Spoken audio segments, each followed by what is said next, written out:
Hoje eu começo a leitura do dicionário Vini, na letra A, que é do Antigo Testamento, no caso. Vai ter até um pouco de hebraico aqui. Abandonar, azab, deixar, desamparar, abandonar, deixar para trás, deixar de parte, deixar ir. Essa palavra aparece no acadiano, no hebraico e no aramaico pós-bíblicos. Palavras semelhantes aparecem no árabe e etiópico. A palavra ocorre no hebraico bíblico por cerca de 215 vezes e em todos os períodos. Basicamente, azab significa afastar-se de algo ou deixar. Este é o significado da palavra em sua primeira ocorrência bíblica, portanto, deixará o varão, o seu pai e sua mãe, e apegar-se-á à sua mulher. Gênesis 2:24. A acepção especial da palavra é deixar em apuros ou abandonar alguém que é dependente dos seus serviços. Assim Moisés disse a Robabe, o midianita, Queneu: Ora, não nos deixes em apuros, porque tu sabes que nós nos alojamos no deserto, de olhos nos servirás. Números 10:31. A palavra também leva o significado de desamparar ou deixar totalmente. Tais passagens transmitem uma nota de finalidade ou perfeição. Assim, Isaías deve pregar que a terra de que te enfardas será desamparada dos seus dois reis. Isaías 7:16. Em outros lugares, o abandono é total, mas não necessariamente permanente. Deus diz que Israel é uma mulher desamparada e triste de espírito.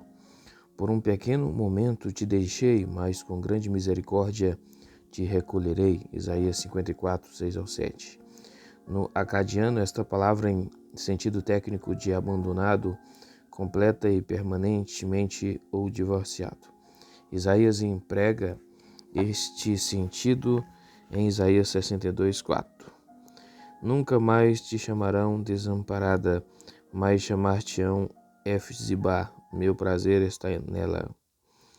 E a tua terra, Beulá, casada. Outro uso especial da palavra é desconsiderar o conselho. Porém, ele deixou o conselho que os anciãos lhe tinham aconselhado. 1 Reis 12:8. Uma segunda ênfase de azab é deixar para trás, significando deixar algo enquanto se deixa de cena. Em Gênesis 39:12, José deixou as vestes nas mãos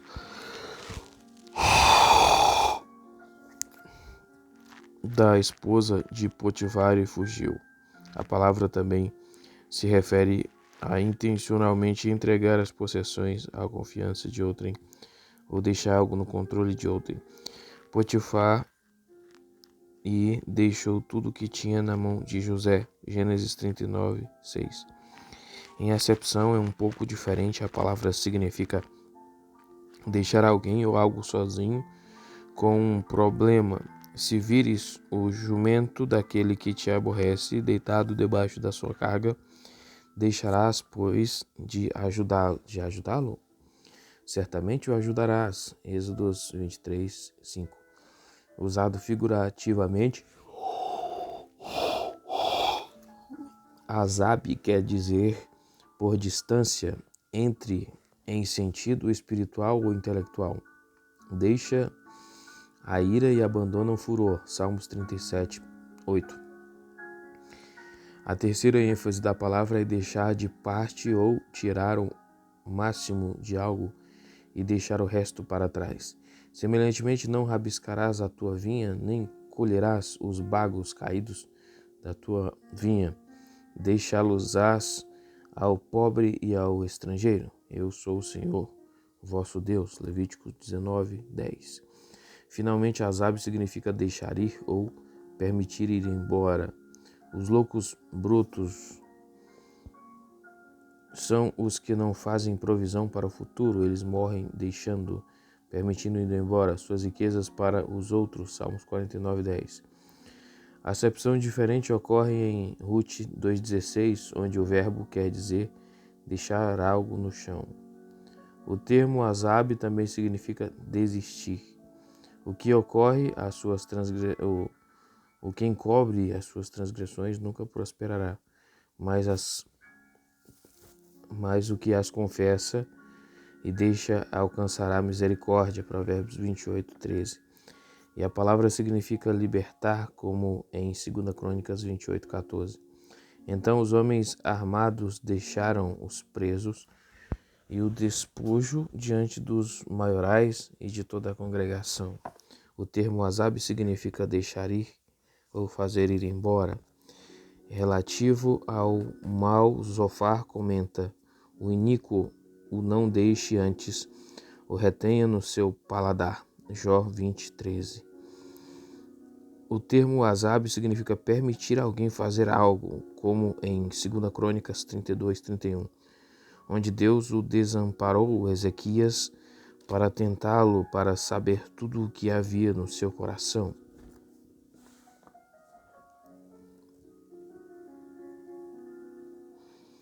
Deus deixou Ezequias fazer tudo o que ele quis. Renunciar a uma atividade também pode significar sua descontinuação. Também eu, meus irmãos e meus moços, lhes temos dado dinheiro e trigo. Deixemos este ganho. Neemias 5:10. A palavra azab é às vezes usada no sentido técnico judicial de estar livre, o que é o oposto de estar em escravidão. O Senhor vindicará seu povo e terá compaixão de seus servos, quando vir que o seu poder se foi e não há fechado nem desamparado. Deuteronômios 32:36.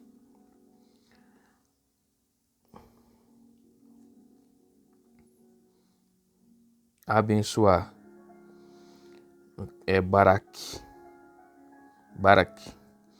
Ajoelhar-se, abençoar, ser abençoado, amaldiçoar. A raiz desta palavra é encontrada em outros idiomas semíticos, que, como o hebraico, frequentemente usam com uma deidade no sujeito. Há também paralelos desta palavra no egípcio. A palavra barak ocorre cerca de 330 vezes na Bíblia, primeiramente em Gênesis 1:22. E Deus os abençoou, dizendo: frutificai e multiplicai-vos. A primeira palavra de Deus para o homem é apresentada da mesma maneira. E Deus os abençoou, e Deus lhes disse: frutificai e multiplicai-vos. Gênesis 1:28. Assim, toda a criação é mostrada a depender de Deus para a sua existência e função continuadas. Salmo 104, 27-30. O termo barak é usado de novo para aludir ao homem em Gênesis 5:2. No começo da história dos homens que creem e depois do dilúvio em Gênesis 9:1. E abençoou Deus a Noé e a seus filhos. O elemento central do concerto de Deus com Abraão é: abençoar-te-ei, e tu serás uma bênção, e abençoarei os que te abençoarem, e em ti serão benditas todas as famílias da terra. Gênesis 12:2. Esta bênção acerca das nações é repetida em Gênesis 18:18, em Gênesis 26:4, Jeremias 4:2. Em todos estes exemplos, a bênção de Deus sai para as nações por meio de Abraão ou de sua semente. A Septuaginta traduz todas estas ocorrências de Barak no passivo. Paulo cita em Gálatas 3:8 a tradução que a Septuaginta faz de Gênesis 22:18. A promessa do concerto requeriu que as nações buscassem a bênção, Isaías 2:2-4, mas deixou claro que a iniciativa de abençoar encontra-se em Deus e que Abraão e sua semente eram os instrumentos. Deus, ou diretamente ou por seus representantes, é o sujeito desse verbo em mais de 100 vezes. A bênção levítica está baseada nesta ordem. Assim abençoareis os filhos de Israel. O Senhor te abençoe. Assim porão o meu nome sobre os filhos de Israel e eu os abençoarei. Número 6, 23 a 27. A forma passiva de Baraque é usada para pronunciar a bênção de Deus sobre os homens, como o foi por Melquisedeque. Bendito seja Abraão do Deus Altíssimo. Gênesis 14, 19. Bendito seja o Senhor, Deus de Sem. Gênesis 9, 26. É uma expressão de louvor. Bendito seja o Deus Altíssimo que entregou os teus inimigos nas tuas mãos. Gênesis 14, 20. Está misturado com louvor e ação de graças. Uma forma comum de saudação era: bendito sejas tu, Senhor. Bendito sejas tu do Senhor. 1 Samuel 15, 13, Ruth 2, 4. Eis que Samuel chegou e Saul se saiu ao encontro para o saudar. 1 Samuel 13, 10. A forma simples do verbo é usada em 2 Crônicas 6:13. Salomão ajoelhou-se 6 vezes. O verbo é usado para denotar profanidade, como em Jó 1:5. Porventura pecaram meus filhos e blasfemaram de Deus no seu coração. Baraque, bênção, ou Beraque, né? Beracá, bênção. A forma da raiz desta palavra é encontrada nas línguas semíticas do noroeste e do sul. É usada junto com o verbo barak, abençoar, 71 vezes no Antigo Testamento. A palavra aparece com mais frequência em Gênesis e Deuteronômio. A primeira ocorrência é a bênção que Deus deu a Abrão. E far-te-ei uma grande nação, e abençoar-te-ei, e entregarei o teu nome, e tu engrandecerei, quer dizer, o teu nome, e tu serás uma bênção. Gênesis 12, 2. Quando expressado por homens, uma bênção era um desejo ou oração por uma bênção que viria no futuro. E Deus te dê a bênção de Abraão, a ti e a tua semente contigo, para que em herança possuas a terra de tuas peregrinações, que Deus deu a Abraão. Gênesis 28, 4. Isso se refere a uma bênção que os patriarcas costumeiramente estendiam a seus filhos antes de morrerem. As bênçãos de Jacó às tribos de Israel, Gênesis 49, 1, e as bênçãos de Moisés, Deuteronômio 33, 1. São outros exemplos comuns. Abençoar era o oposto de amaldiçoar, kelalak. Porventura me apalpará o meu pai e serei a seus olhos enganador. Assim trarei eu sobre mim maldição e não bênção. Gênesis 27, 12.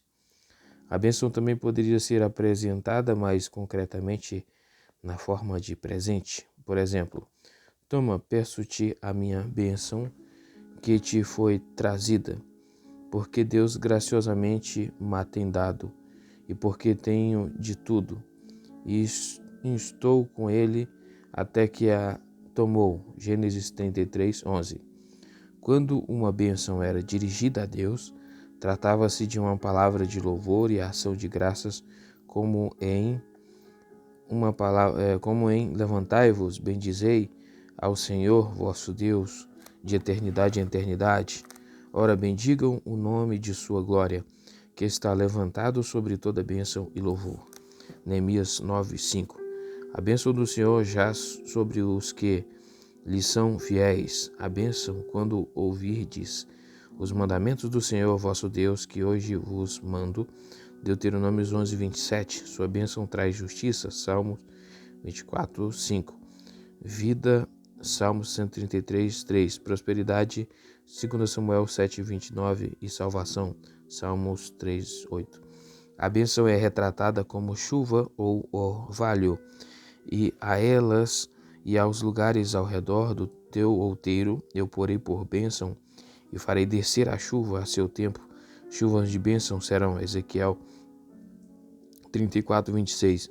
Salmos 84, 6.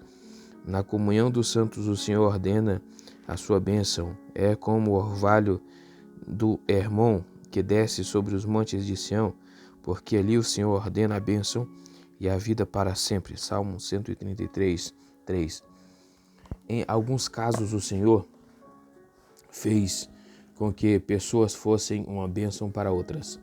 Abraão é uma bênção para as nações. Gênesis 12, 2. Espera-se que seus descendentes se tornem uma bênção para as nações. Isaías 19, 24 e Zacarias 8, 13. A Septuaginta traduz Beracá por eulogia, louvor, bênção. Abominação. Abominação é toebá. Toebá. No hebraico, né? Toebá. Abominação, coisa repugnante, detestável. Os cognatos desta palavra só aparecem no fenício e no aramaico dos Targums. A palavra aparece 117 vezes e em todos os períodos.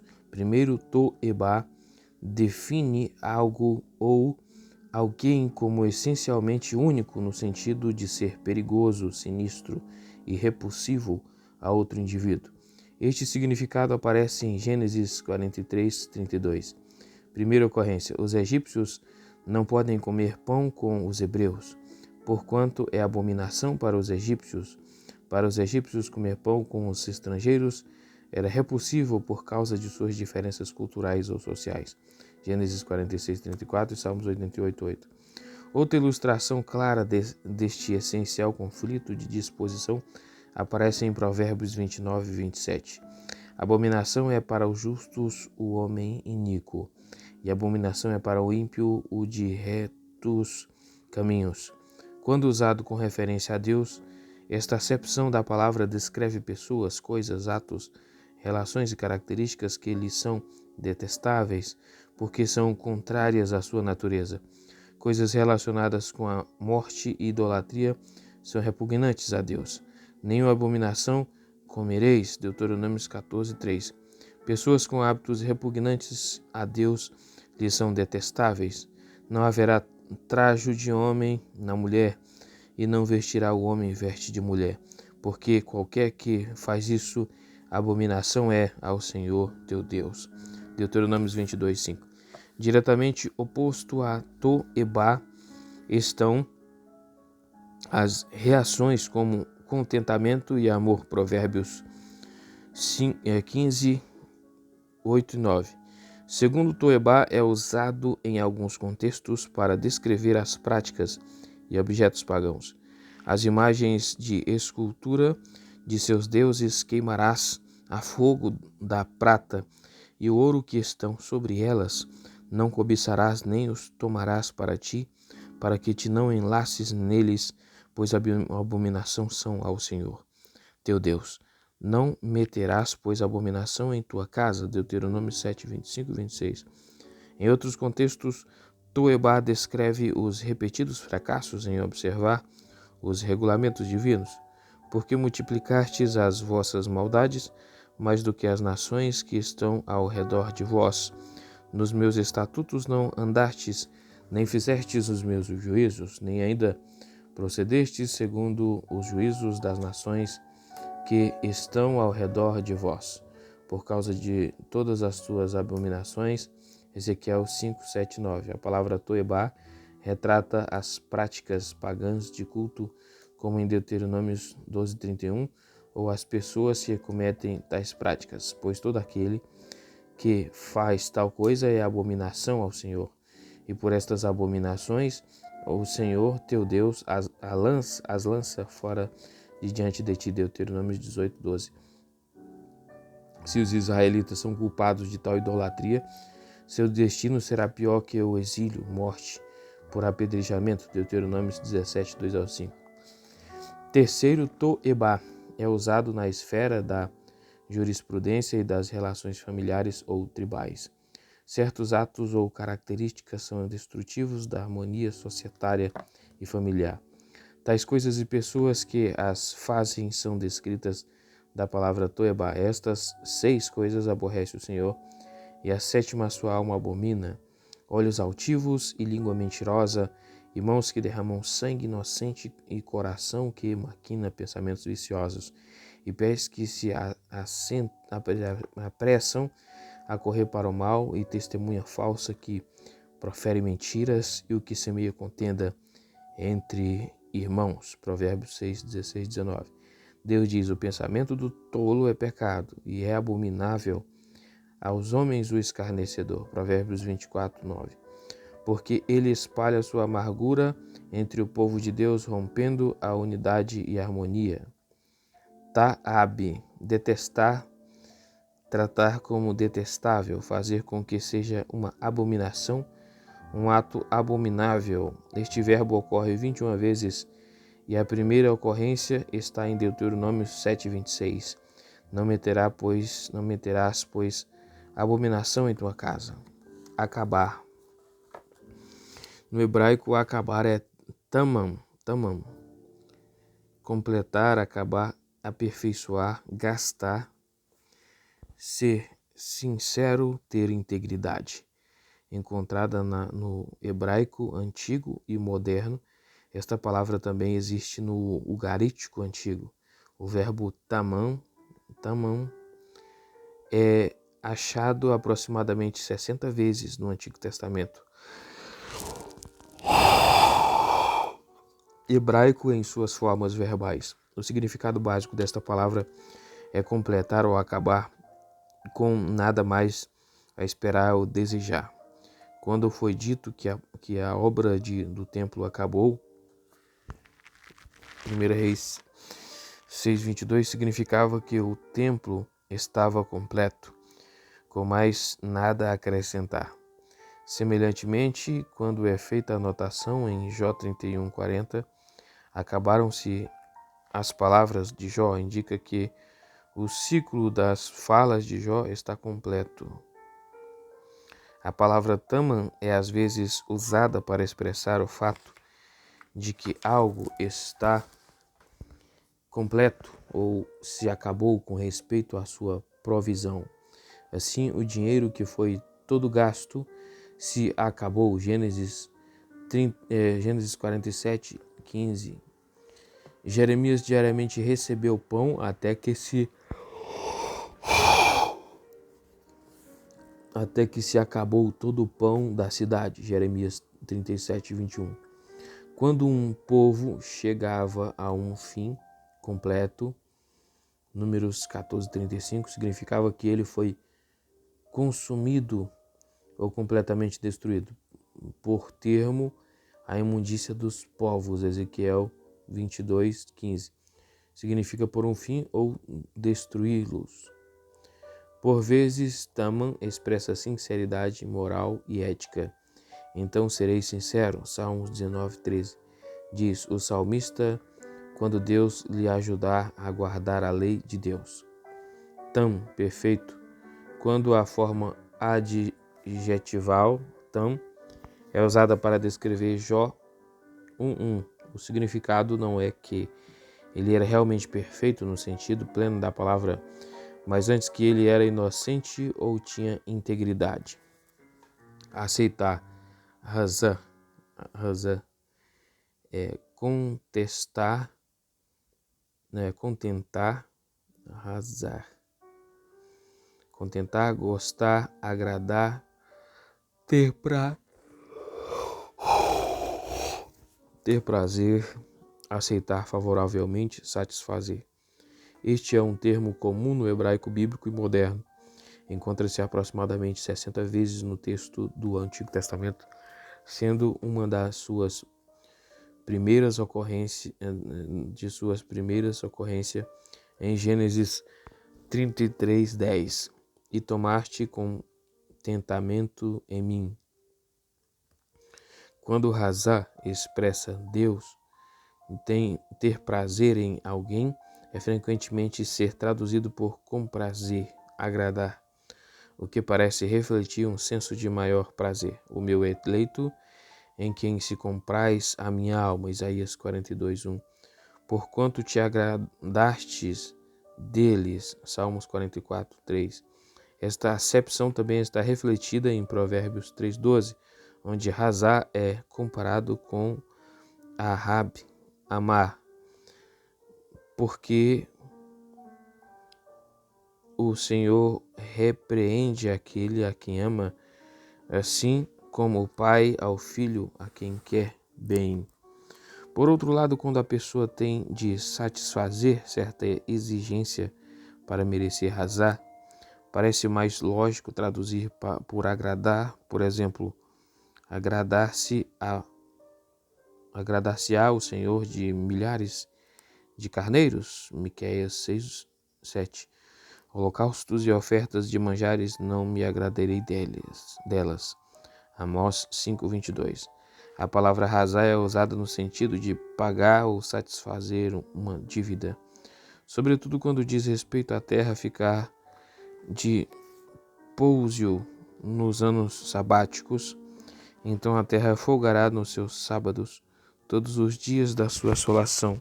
Então a terra descansará e folgará nos seus sábados. Levíticos 26, 34. Aqui razá foi traduzido por folgar, porém o contexto parece requerer algo como a terra reembolsará, satisfará os seus sábados. Semelhantemente à frase a sua iniquidade está expiada, Isaías 40.2.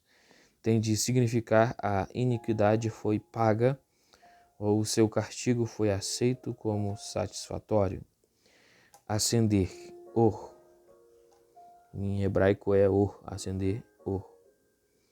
Acender, ficar claro, ficar iluminado pela alvorada, da luz, fazer a luz brilhar. Este verbo também é encontrado no acadiano e no cananeu. O termo acadiano urru significa luz, mas geralmente dia. O termo or quer dizer ficar claro. Em Gênesis 44:3, vinda a luz da manhã, despediram-se estes varões, eles com os seus jumentos. A palavra significa dar luz. Em Números 8:2, defronte do candeeiro alumiarão as 7 lâmpadas. Or, luz. Este substantivo aparece cerca de 120 vezes e é claramente um termo poético. A primeira ocorrência de Or está no relato da criação e disse Deus: haja luz e houve luz. Gênesis 1:3. Aqui luz é o oposto de trevas.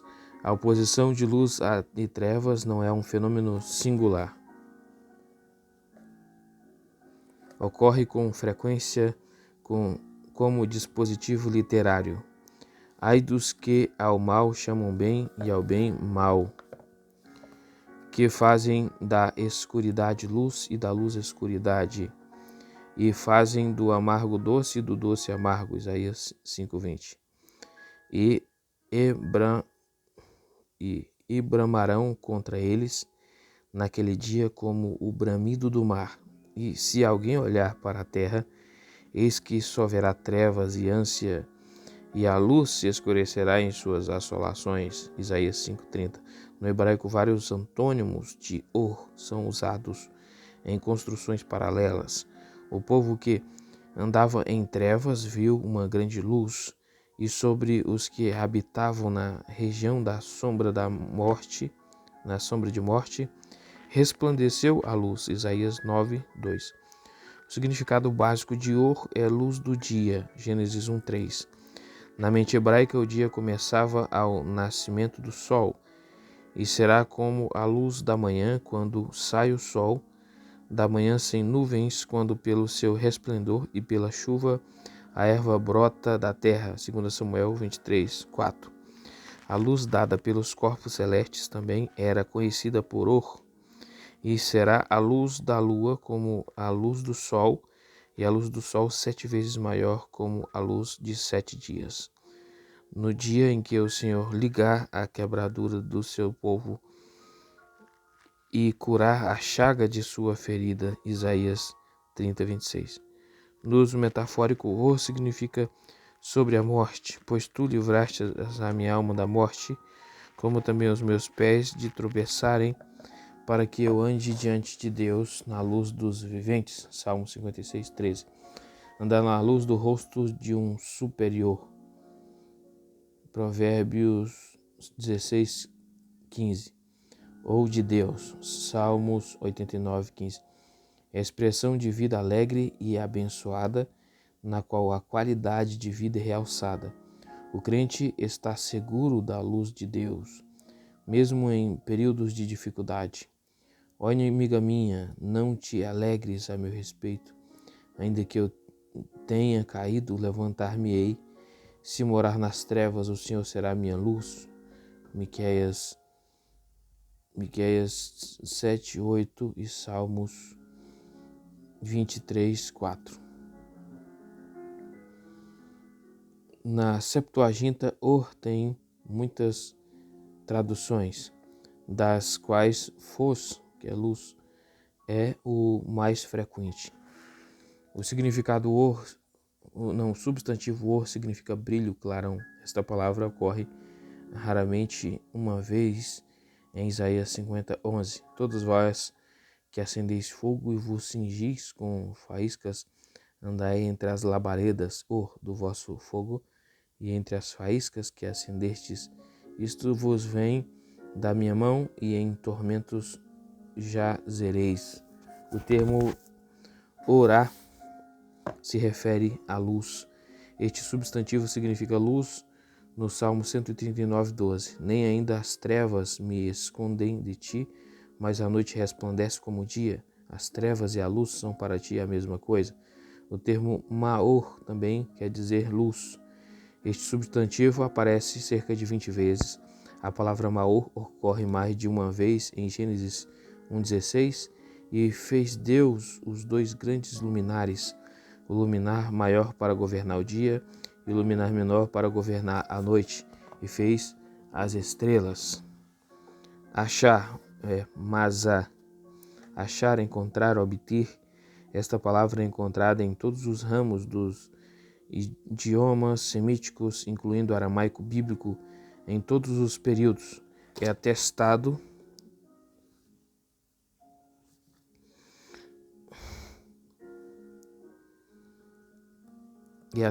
do hebraico bíblico cerca de 455 vezes e do hebraico pós-bíblico.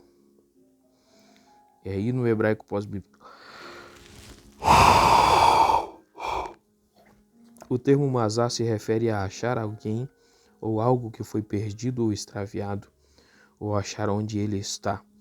A coisa pode ser achada como resultado de procura propositada, quando os sodomitas foram temporariamente cegos pelas visitas de Ló e não puderam achar a porta da casa dele. Gênesis 19, 11. Em uso bem parecido, a pomba enviada por Noé procurou lugar para pousar e não foi capaz de achar. Gênesis 8, 9.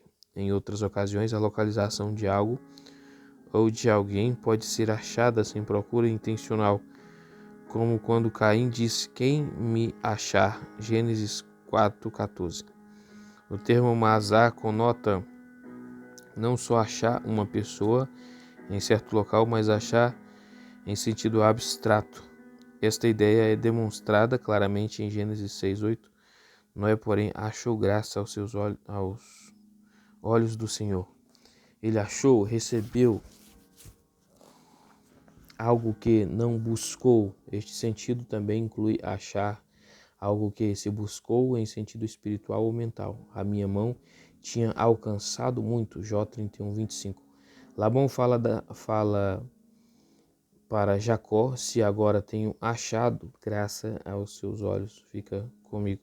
Achado é Masa, né? Masa.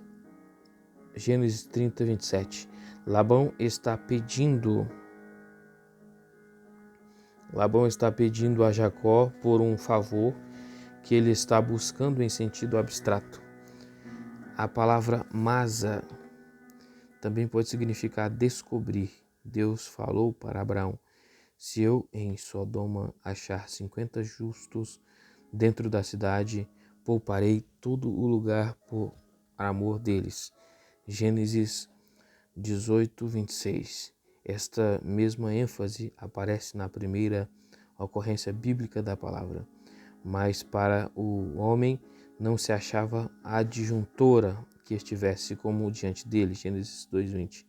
Como comentado anteriormente, pode haver uma conotação não intencional aqui, como quando os israelitas acharam um homem apanhando lenha no sábado, Números 15:32. Outra acepção especial é descobrir no sentido de obter conhecimento sobre. Por exemplo, os irmãos de José disseram: achou Deus a iniquidade de teus servos. Gênesis 44:16. Por vezes, Masa supere está no poder de algo em sentido concreto. Davi disse a Abisai: toma tu os teus servos e teu senhor e persegue-o, para que porventura não ache para si cidades fortes e escape dos nossos olhos. 2 Samuel 20:6. A ideia é que Seba entraria e se defenderia em cidades fortificadas. Assim, achar pode ser assumir o comando de. Este uso também aparece em sentido abstrato. Judá falou a José: porque como subirei eu a meu pai, se o moço não for comigo, para que não veja eu o mal que sobreviverá a meu pai. Gênesis 44:34. A palavra masa não só significa achar algo, mas obtê-lo como pertencente exclusivamente a alguém. E semeou Isaac naquela mesma terra e colheu naquele mesmo ano. Gênesis 26:12. A palavra raramente implica movimento em direção a chegar a um destino. Assim está relacionado com a raiz no ugarítico, significando alcançar ou chegar, ms. Este sentido é encontrado em Jó 11:7. Porventura alcançarás os caminhos de Deus? 1 Samuel 23:17. Em acepção um pouco diferente, este significado aparece em Números 11:22. Degolar-se-ão para eles ovelhas e vacas que lhes bastem. Aconselhar avisa aconselhar, avisar, consultar. Usado ao longo da história do idioma hebraico, este verbo ocorre no Antigo Testamento hebraico cerca de 80 vezes. A palavra ias é encontrada pela primeira vez em Êxodo 18:19, onde Jetro diz a Moisés, seu genro: ouve agora a minha voz, eu te aconselharei e Deus será contigo. A palavra é encontrada somente mais uma vez no Hexateuco, em Números 24:14, avisar-te-ei. Ainda que Ias descreva dar bom conselho, o oposto às vezes é verdade. Exemplo trágico é o caso do rei Acasias de Judá, cuja mãe era sua conselheira para proceder impiamente, 2 Crônicas 22:3. A ideia de decisão é expressa em Isaías 23:9. O Senhor dos Exércitos formou este desígnio, decisão. Substantivos: ioes, conselheiro. Talvez o uso mais comum desta raiz seja a forma substantival encontrada na passagem messiânica de Isaías 9:6. Com base na sintaxe envolvida, é provavelmente melhor traduzir o habitual maravilhoso conselheiro por maravilha de conselheiro ou intencionalmente maravilhoso. Outra possibilidade é separar os termos maravilhoso, conselheiro. Ias, aqueles que dão conselho. Ias, aqueles que dão conselho. É frequente a palavra ias ser usada em sua forma participial, aqueles que dão conselho, sobretudo com relação aos líderes políticos e militares, 2 Samuel 15 e Crônicas 13:1. Acrescentar. Iasaf, acrescentar, somar, continuar, fazer de novo, aumentar, ultrapassar. Esse verbo ocorre nos dialetos semíticos do noroeste e no aramaico. Ocorre no hebraico bíblico cerca de 210 vezes, no hebraico pós-bíblico e no aramaico bíblico uma vez. Basicamente, Iasaf significa aumentar o número de algo. Também é usado para indicar acrescentar uma coisa a outra. Por exemplo, e quando alguém, por erro, comer a coisa santa, sobre ela acrescentará seu quinto e o dará ao sacerdote com a coisa santa. Levíticos 22:14. Este verbo é usado para expressar a repetição de um ato estipulado por outro verbo. Por exemplo, a pomba que Noé enviou não tornou mais a ele. Gênesis 8:12. Em geral, a ação repetida é indicada por um infinitivo absoluto, precedido pela preposição lê, e nunca mais a conheceu, literalmente se lê, e ele não acrescentou outra vez. Iod, para a conhecer intimamente. Gênesis 38:26. Em alguns contextos, Iasaf significa intensificar, mas sem sugestão de argumento numérico. Deus diz: e os mansos terão regozijo sobre Iasaf do Senhor. Isaías 29:19. Esta mesma ênfase aparece em Salmo 71:14. E te farei cada vez mais Iasaf, ou literalmente, eu acrescentarei a todos os teus louvores. E em tais casos, há mais do que uma quantidade adicional de regozijo ou louvor. O autor está se referindo a uma nova qualidade de regozijo ou louvor, isto é, uma intensificação deles. Outro significado de Asaf é ultrapassar. A rainha de Sabá disse a Salomão: sobrepujaste em sabedoria e bens a fama que eu vi. Ou literalmente, você acrescenta com relação a sabedoria e prosperidade ao relatório que eu vi. 1 Reis 10:7. Este verbo, porém, é usado em fórmulas de concerto. Por exemplo, quando Ruth chamou a maldição de Deus sobre ela, dizendo: me faça assim o Senhor, e o outro tanto, Iasaf. Se outra coisa que não seja a morte me separar de ti, ou literalmente assim, o Senhor me faça, e assim ele acrescente, se. Ruth 1:17, Levíticos 26, Deuteronômios 27:28.